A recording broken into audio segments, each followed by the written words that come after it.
സമാധാന ചർച്ചയ്ക്കെത്തിയ രണ്ട് ശത്രുക്കൾ. പക്ഷേ അവർ പരസ്പരം നോക്കില്ല, സംസാരിക്കുകയുമില്ല. എന്നാൽ അവർക്കിടയിൽ വലിയൊരു ചർച്ച നടക്കുന്നുമുണ്ട്. കേൾക്കുമ്പോൾ വിചിത്രമായി തോന്നാം. പക്ഷേ അത്തരമൊരു ചർച്ചയ്ക്കാണ് ഇപ്പോൾ ഖത്തറിന് തലസ്ഥാനമായ ദോഹ വേദിയാകുന്നത്. അമേരിക്കയും ഇറാനും തമ്മിലുള്ള നിർണായക ചർച്ചകൾ ദോഹയിൽ പുരോഗമിക്കുകയാണ്. അമേരിക്കൻ പ്രതിനിധികൾ ദോഹയിലുണ്ട്, ഇറാന്റെ പ്രതിനിധികളും അവിടെയുണ്ട്. പക്ഷേ അവർ തമ്മിൽ നേരിട്ടുള്ള കൂടിക്കാഴ്ചകൾ ഒന്നും നിശ്ചയിച്ചിട്ടില്ല. ഖത്തർ വിദേശകാര്യ മന്ത്രാലയ വക്താവ് ഡോക്ടർ മാജിദ് അൽ അൻസാരി വാർത്താ സമ്മേളനത്തിൽ പറഞ്ഞത് ഇങ്ങനെയാണ്: പിന്നെ എങ്ങനെയാണ് ഈ സമാധാന ചർച്ച നടക്കുന്നത്? എല്ലാം മൂന്നാമൻ വഴി മാത്രം, അതായത് മധ്യസ്ഥരായ ഖത്തർ വഴി. ഇരു കൂട്ടരും ഖത്തർ പ്രതിനിധികളുമായി വെവ്വേറെ കൂടിക്കാഴ്ചകൾ നടത്തും. അവർ വഴി പരസ്പരം സന്ദേശങ്ങൾ കൈമാറും.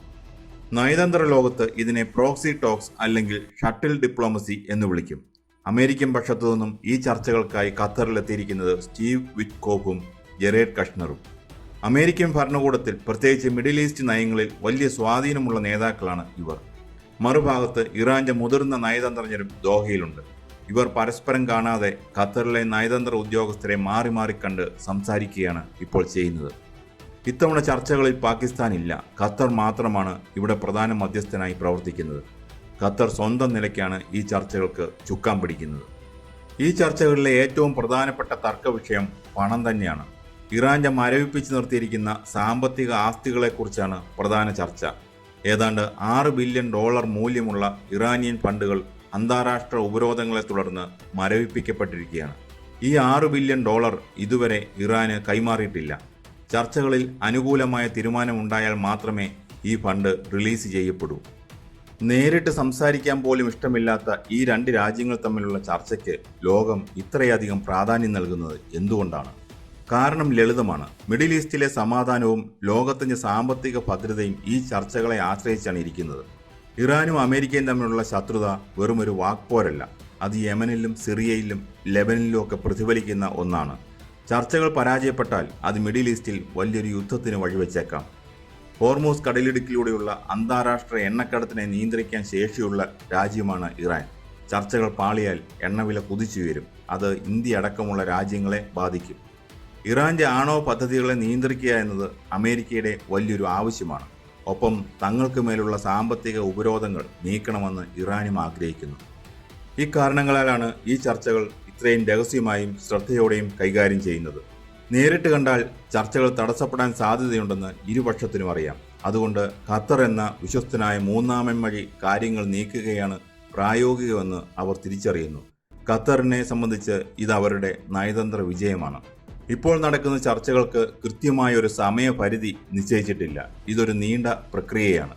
വർഷങ്ങളായി നിലനിൽക്കുന്ന അവിശ്വാസമാണ് ഇരു രാജ്യങ്ങളും തമ്മിലുള്ളത്. അതുകൊണ്ട് ഒറ്റ ദിവസം കൊണ്ടോ ഒരാഴ്ച കൊണ്ടോ പരിഹാരമുണ്ടാകില്ല. മാസങ്ങളോളം ഈ ഷട്ടിൽ നയതന്ത്രം തുടരേണ്ടി വന്നേക്കാം. ചർച്ചകൾ ഫലം കാണുമോ എന്ന് ചോദിച്ചാൽ സാധ്യതകൾ പകുതിയാണ്. രണ്ട് കാര്യങ്ങളാണ് ഇവിടെ വിജയത്തെ സ്വാധീനിക്കുന്നത്. ഒന്ന്, ഇറാന്റെ നിലപാട്. തങ്ങളുടെ മരവിപ്പിച്ച $6 ബില്യൺ തിരികെ കിട്ടാനും ഉപരോധങ്ങളിൽ ഇളവ് ലഭിക്കാനും ഇറാൻ എത്രത്തോളം വിട്ടുവീഴ്ചയ്ക്ക് തയ്യാറാകും എന്നത് പ്രധാനമാണ്. രണ്ട്, അമേരിക്കയുടെ ആഭ്യന്തര രാഷ്ട്രീയം. സ്റ്റീവ് വിറ്റ്കോഫും ജെറേഡ് കഷ്ണറും ഉന്നതതല പ്രതിനിധികളാണെങ്കിലും ട്രംപിന്റെ നിലപാടുകളും അമേരിക്കയിലെ ആഭ്യന്തര രാഷ്ട്രീയ സമ്മർദ്ദങ്ങളും ഈ ചർച്ചകളുടെ ഫലത്തെ സ്വാധീനിക്കും. എങ്കിലും ഇരു കൂട്ടരും പൂർണ്ണമായി ചർച്ചയിൽ നിന്ന് പിന്മാറിയിട്ടില്ല എന്നത് തന്നെ ഒരു നല്ല സൂചനയാണ്. ദോഹ ചർച്ചകൾ പരാജയപ്പെട്ടാൽ എന്ത് സംഭവിക്കും? അങ്ങനെയുണ്ടായാൽ ലോകം നേരിടേണ്ടി വരുന്നത് വലിയ പ്രതിസന്ധികളായിരിക്കും. ആദ്യമായി ഇറാന്റെ $6 ബില്യൺ ഫണ്ട് അമേരിക്ക എന്നേക്കുമായി തടഞ്ഞുവെക്കും. ഇത് ഇറാന്റെ സമ്പദ് വ്യവസ്ഥയെ കൂടുതൽ തകർക്കും. രണ്ടാമതായി, പ്രതികാരമെന്നോണം ഇറാൻ തങ്ങളുടെ ആണവ സമ്പുഷ്ടീകരണം വേഗത്തിലാക്കും. ഇത് മിഡിൽ ഈസ്റ്റിൽ ഒരു ആണവ മത്സരത്തിന് കാരണമാകും. മൂന്നാമതായി, ഹോർമൂസിൽ കപ്പലുകൾക്ക് നേരെയുള്ള ആക്രമണങ്ങൾ വർദ്ധിക്കും. അന്താരാഷ്ട്ര വ്യാപാരം സ്തംഭിക്കും. ചുരുക്കത്തിൽ, ചർച്ച പരാജയപ്പെടുന്നത് ലോകത്തിന് താങ്ങാൻ കഴിയില്ല. അതുകൊണ്ട് തന്നെയാണ് നേരിട്ട് സംസാരിച്ചില്ലെങ്കിലും ഈ ചർച്ചകൾ മുന്നോട്ട് പോകണമെന്ന് ലോകം ആഗ്രഹിക്കുന്നത്. അകറ്റി നിർത്തുന്ന രാഷ്ട്രീയവും അടുപ്പിക്കാൻ ശ്രമിക്കുന്ന നയതന്ത്രവുമാണ് ഇപ്പോൾ ദോഹയിൽ കാണുന്നത്. ശത്രുതയുടെ കനലുകൾക്കിടയിലും സമാധാനത്തിന്റെ ഒരു ചെറിയ വഴി ഖത്തർ തുറന്നിട്ടിരിക്കുന്നു. ഇതിന്റെ ഫലം വരും ദിവസങ്ങളിൽ അറിയാം.